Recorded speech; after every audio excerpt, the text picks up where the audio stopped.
I don't know when it happened. I know afterwards, we got a message that she had something going on with her leg, and they were getting an MRI, and then we got the alert yesterday. Was it after the Liberty game on Saturday? Is that her last game? Yeah. Yes. Steph, you had a chance to try out a lot of rotations during the preseason. Do you feel like this group is equipped to make a change like this that'll get you through these next couple of weeks? I think so. I think that's the advantage of our depth, right? And we, Sophie had injury early as well. I think it's the advantage of us, the depth that we added in the offseason, that we're equipped. Certainly we'd rather have it early than late. It's a great opportunity for our team to find an identity. It's a great opportunity for our team to play in a different way.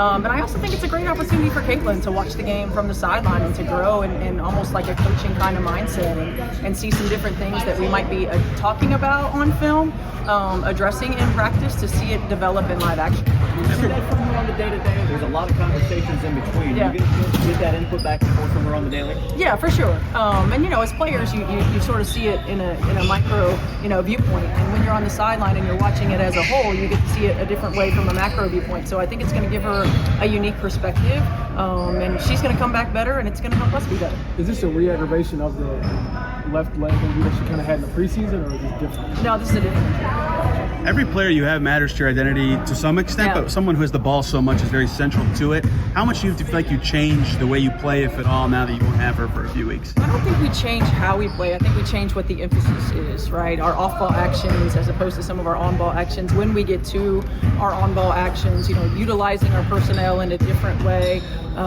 You might not see as much of AB getting the ball on a dive and a pick and roll as you would in some of the other off-ball screening actions that get her to that point. Or where our shots come from. A lot of times with C and the ball in her hands, our shots are coming above the break, right? Now we might get the ball moving inline to inline when we're moving it side to side. So I don't think it changes how we play. I think it just changes the emphasis on the actions that we get to. Kelsey's experience as a lead guard here, Sophie's been handling a lot for you. Do you have a sense of how your starting lineup might look or change? Not yet. We wanted to use today to kind of evaluate that. I mean, certainly Sid's opportunity to come in and make an impact. We've seen that from her throughout the course of her career. I do like the fact that we have her, we have Kelsey, and we have Sophie that can all handle the ball and get us into offense. She's a player that misses time like every other player, but has not missed time in college and pros. How do you help that side of her that's going to be competitive like crazy to just get back out there? Yeah, there's so many things when you think about Caitlin and her not wanting to miss games. Obviously, she's a competitor and wants to play. Obviously, everyone wants to watch her play. But for me, it's maintaining perspective, right? It's making sure that we address this in a way that doesn't affect long term. That we take care of it. Don't over push. Don't overexert. Making sure that we take the long game approach to this, so that we're not having lingering issues throughout the course of the season. And I'm glad that sometimes great players don't tell you when they're hurting.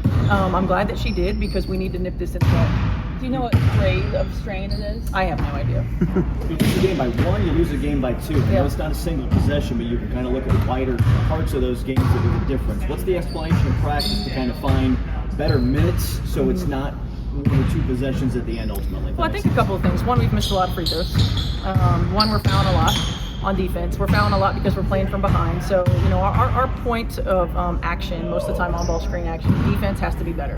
Our execution in those moments has to be better. So we're not playing from behind, already in rotation, and putting people to the line. Our focus when we get to the free throw line. I mean, I think we've missed, I don't know how many, in those 2 games, probably missed 10 to 12 free throws, and you lose by a combined 3 points. Our unforced turnovers, our missed opportunities at the rim. So it's a lot of little things, and when you're talking about possession ball games, every possession matters, and we've been sloppy in some areas that we need to shore up.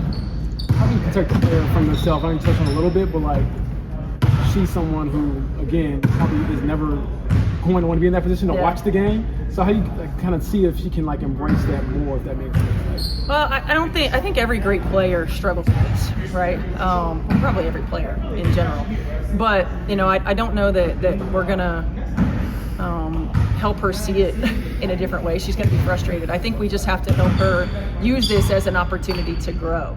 It is great to grow when you're on the floor, but you also see the game at different levels when you're not on the floor. You see it at one level or two levels when you're on the floor, and it's you know, you often equip it to you know, sort of being in a coach's mindset, being in a coach's viewpoint, listening to us in our conversations, you know, whether it's in practice or, you know, on the sideline, talking about like what our emphasis is, what we're looking for, and you see it from a different perspective. So I think we just challenge her to use it as an opportunity for growth.